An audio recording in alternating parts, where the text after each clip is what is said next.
Piturang, imam, dosen, Sekretaris Komisi Pengembangan Sosial Ekonomi Komprehensif Wali Gereja Indonesia, dan Direktur Nasional Karya Kepausan Indonesia, Uskup Agung Koadjutor, kemudian menjadi Uskup Agung Kupang, adalah pribadi yang saya kenal lebih dari 40 tahun. Piturang merupakan orang hebat yang hadir dalam pergumulan hidup saya. Tuhan memakai dia untuk mengarahkan hidup saya, bahkan mengubah dan membentuk saya seperti saya ada sekarang. Betapa luar biasanya Piturang, sehingga saya perlu terbang dari planet lain untuk menghormati sekaligus mengantar Pit ke pembaringannya yang terakhir. Bagi saudara-saudari yang belum mengenal saya adalah Datus Lega, Uskup Sorong di Tanah Papua. Beta juga anak Kupang. Beta lahir di Oiba. Beta sekolah SD di Merdeka dan di Nekoten. Lumayan sampai kelas 6. Tidak tamat. Karena 3 bulan saya menyelesaikan SD di Ruteng dan tamat. Ketika selesai belajar di luar negeri, saya melamar dan bekerja di sebuah paroki Juni 1994. Bulan Oktober pada tahun yang sama, Piturang memanggil saya kembali ke Indonesia. Waktu itu saya tidak mau, karena saya sudah terjangkit penyakit matre. Sebagai pastor paroki, bukan di Niki-Niki ya, di Jerman. Saya gaji besar dan hidup dalam zona nyaman. Untuk apa pulang ke Indonesia?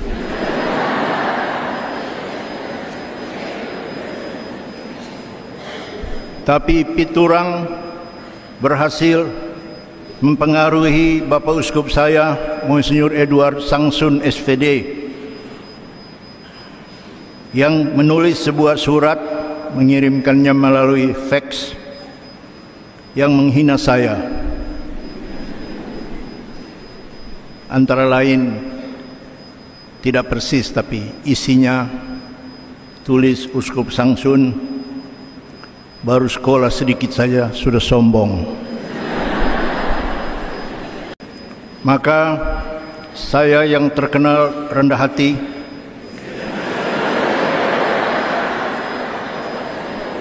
pulang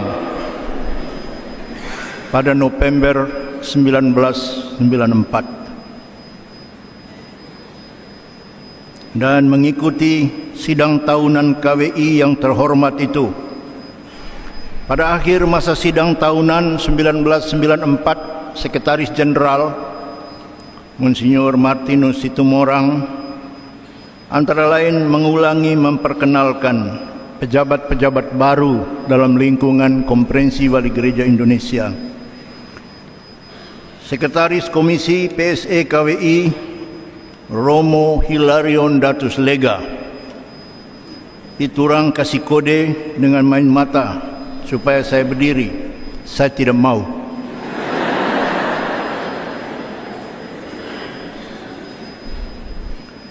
Tanpa omong-omong, langsung main tunjuk saja.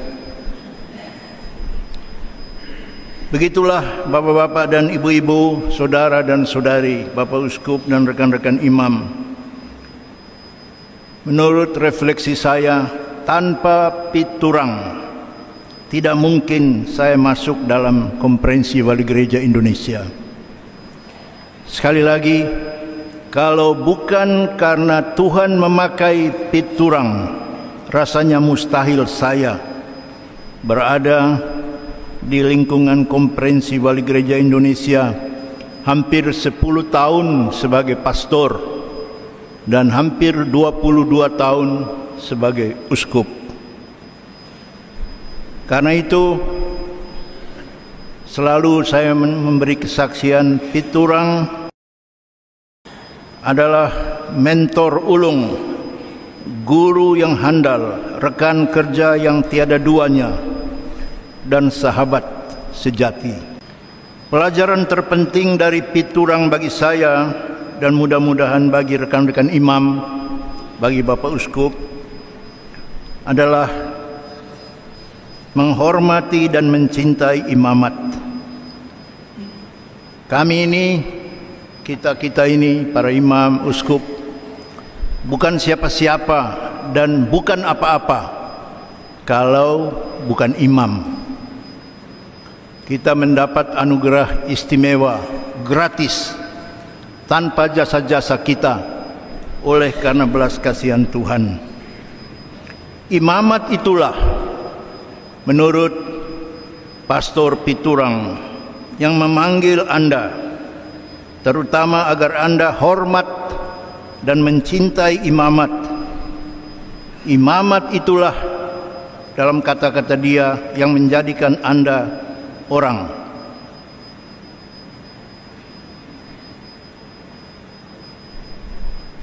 Piturang dan saya tidak pernah lupa, karena kami sama-sama bekerja di lingkungan Konferensi Wali Gereja Indonesia di Jakarta. Tadi saya mengatakan saya hampir 10 tahun, beliau lebih lama dari saya, 14 tahun. Sebagaimana Anda, kami juga menyadari, kami tinggal di Jakarta, sebuah kota metropolitan. Saya sebut satu contoh ini saja, tantangan untuk imam menghayati imamatnya.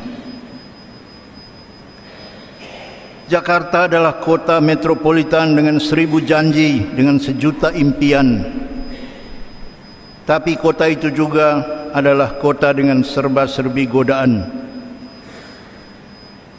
Piturang muda, Anda mungkin belum menyaksikannya, adalah manusia yang paling ganteng di seluruh ibu kota Jakarta.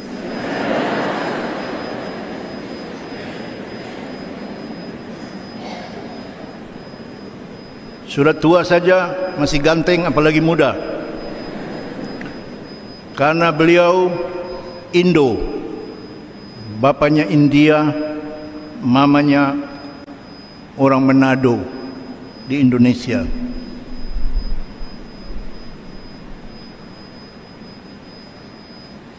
Tapi bapak-bapak dan ibu-ibu, saudara dan saudari sekalian, kalau Piturang itu ganteng 1, saya ganteng 2.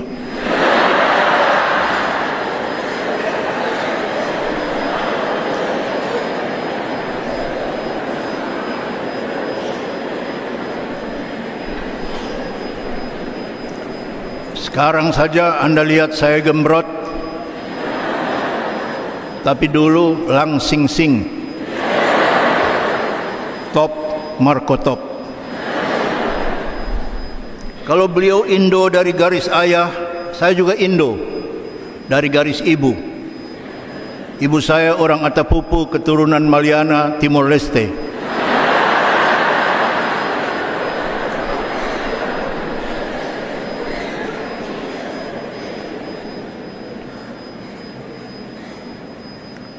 Sekali lagi, bapak-bapak dan ibu-ibu, saudari dan saudara, Pit selalu mengingatkan, kita ini imam, selalu. Kita ini ibarat kata-kata orang Latin, nomen est omen, atau orang Prancis, noblesse oblige. Imam harus hidup dan menghayati imamatnya sesuai dengan namanya, imam bukan hanya menghayati secara biasa, tapi mencintainya dengan luar biasa.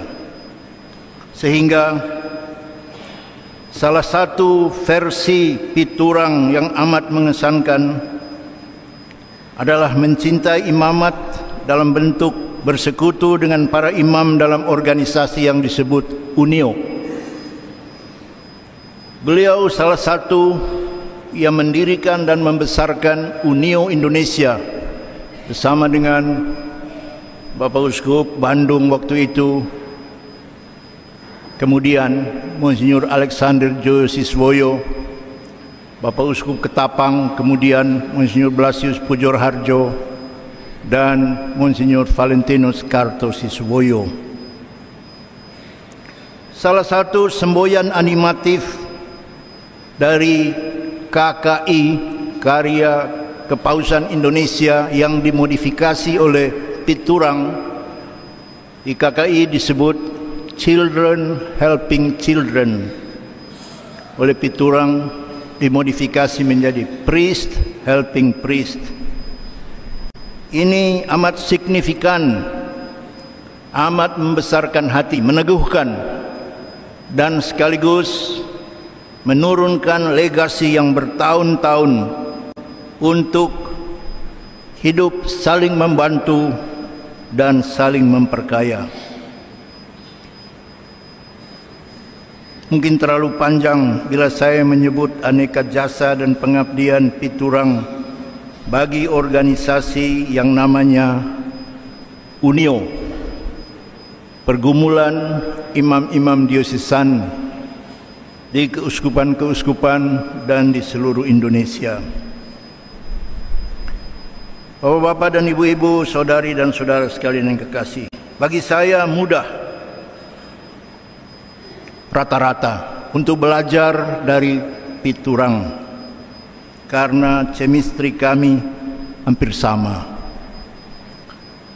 Body chemistry juga samalah. Sama-sama ganteng kan?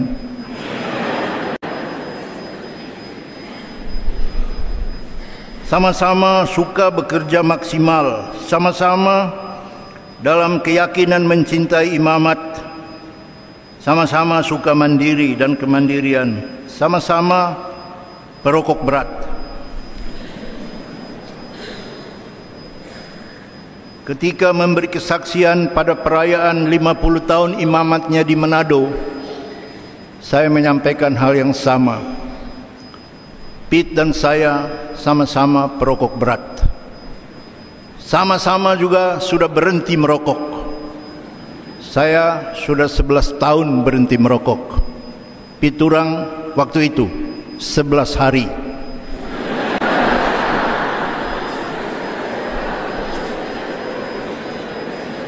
Para pendengar saya di Lota, Manado, kira saya bercanda. Oh tidak, saya hitung. Beliau berhenti merokok dari tanggal 8 Desember 8, 9, 10, 11, 12, 13, 14, 15, 16, 17, 18, 50 tahun imamat. 11 hari kan? Baru romo-romo yang dengar tuh, oh kirain bercanda. Khotbah baru bercanda kah? Seriuslah.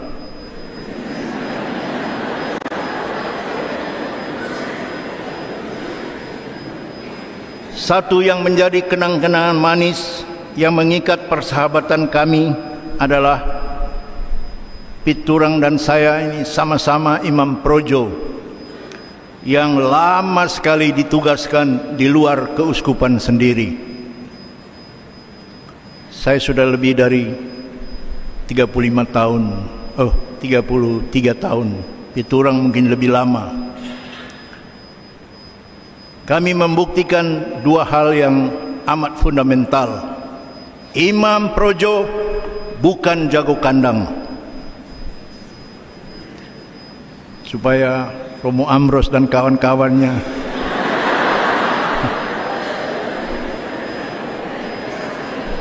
jangan kamu sombong di Kupang ini. wawasan masih kurang, jam terbang keok, hanya mengaku-mengaku saja. Kedua, bapak-bapak dan ibu-ibu sekalian, Imam Projo adalah imam gereja Katolik universal, imam misioner global.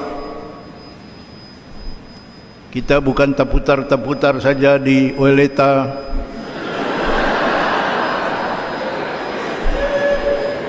Sikumana, TDM, dan lain-lain.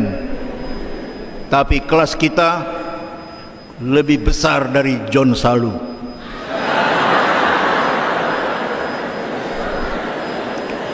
Itu hanya mengaku misionari Sang Sabda, tapi tidak pernah baca firman. Piturang dan saya, imam diocesan, baca firman dalam bahasa Italia, dalam bahasa Inggris, dalam bahasa Jerman, dalam bahasa Dawan.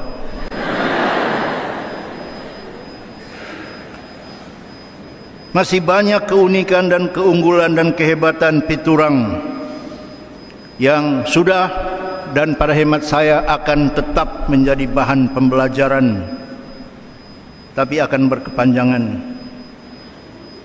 Izinkan saya menyampaikan satu dua lagi. Piturang juga mengajarkan kepada saya bagaimana mengelola perbedaan pendapat. Uskup-uskup di lingkungan Konferensi Wali Gereja Indonesia menjadi saksi betapa banyak kali Piturang dan saya berbeda pendapat, beradu argumentasi dalam sesi-sesi rapat tahunan. Dalam bahasa Papua, kami dua ini suka baku melawan. Tapi sebenarnya berbeda pendapat untuk membuktikan satu hal yang amat hakiki. Seperti saya, Piturang juga bukanlah kebenaran mutlak. Kita sama-sama mencari kebenaran dengan bergumul dalam percaturan pemikiran untuk menghasilkan yang terbaik yang bisa kita hayati dan lakukan bersama-sama.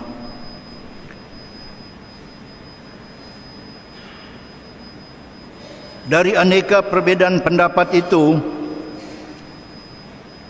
yang ringan-ringan saya ingat, kalau istirahat jam minum, paling-paling dia tunjuk-tunjuk saya, "You itu ya, you tidak menghargai senior." Ya, saya balas juga kan, "You tidak mendengar junior."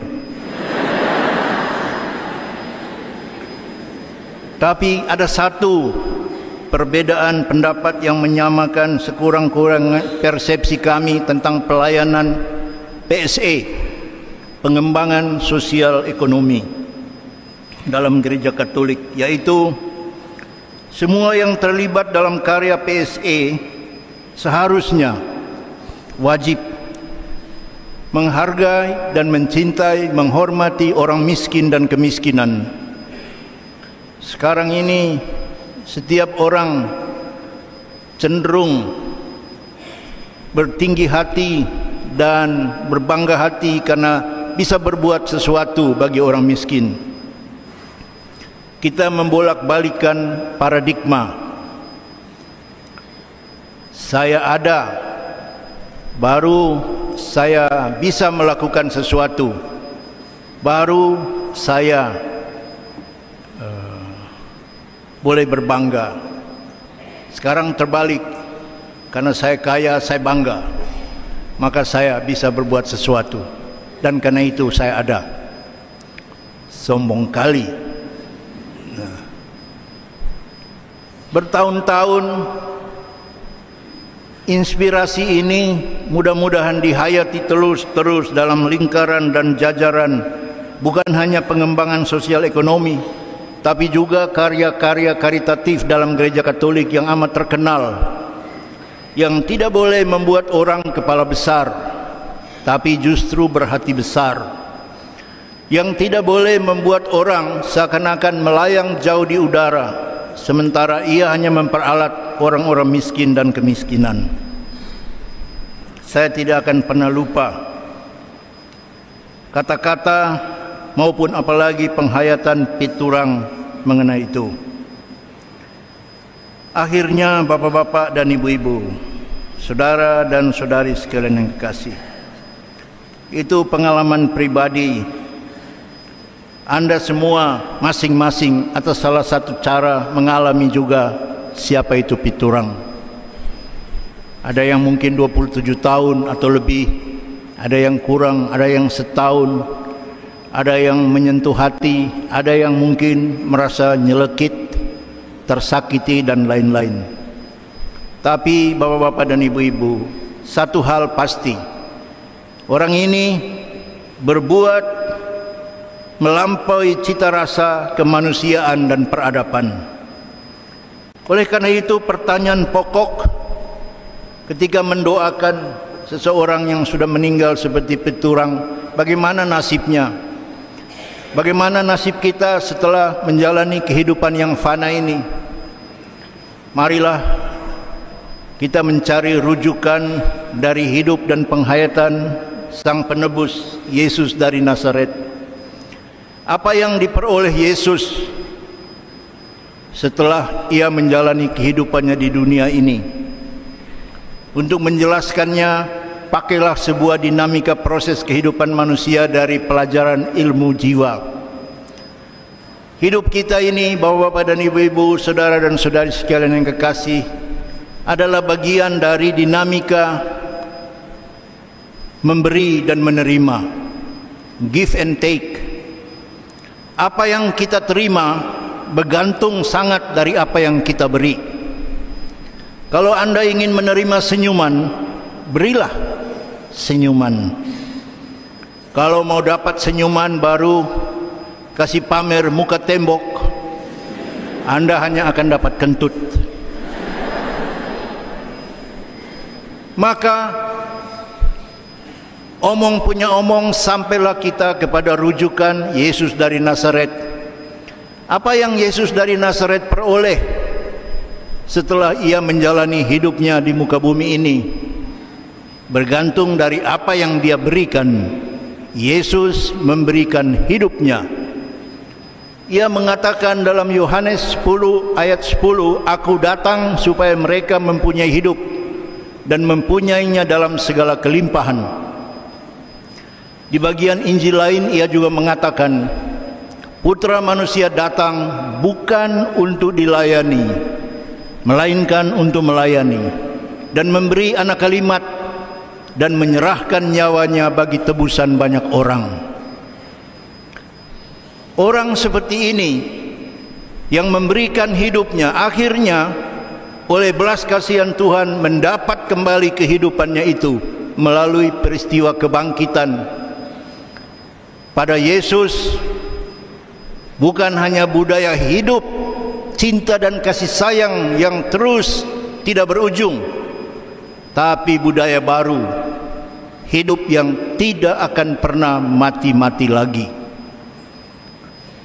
Pada hemat saya, dari pengenalan yang lebih dari 40 tahun itu, Piturang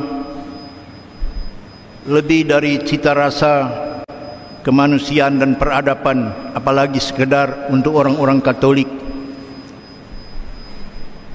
Sekurang-kurangnya bagi saya tergambar dalam moto episkopalnya, per transiit bene faciendo. Ia berkeliling sambil berbuat baik. Oleh karena itu dalam kamus hidupnya, bagi saya Piturang adalah orang yang mempromosikan dan menyatakan gelombang demi gelombang kebaikan. Oleh karena itu, orang seperti dia menerima kembali kebaikan itu dalam bentuk hidup yang tidak akan pernah mati-mati lagi. Saya memilih penggalan bacaan Injil pada hari ini yang diambil dari renungan Yohanes pasal 14 mengenai keraguan Thomas dan kawan-kawannya. Tuhan, kami tidak tahu jalan kemana engkau pergi. Karena itu, bagaimana kami akan mengikuti engkau dan memperoleh tempat yang kau janjikan? Yesus menjawab, bodoh. Itu tidak ada dalam Alkitab. Itu supaya Anda jangan keluar dan masuk lagi, supaya jangan tidur dan bangun lagi. Tapi Yesus mengatakan, aku adalah jalan, kebenaran dan kehidupan. Itulah jalan yang sudah ditempuh piturang, itulah jalan yang diperolehnya kembali. Monsinyur Turang, doakan kami dalam nama Bapa dan Putra dan Roh Kudus. Amin.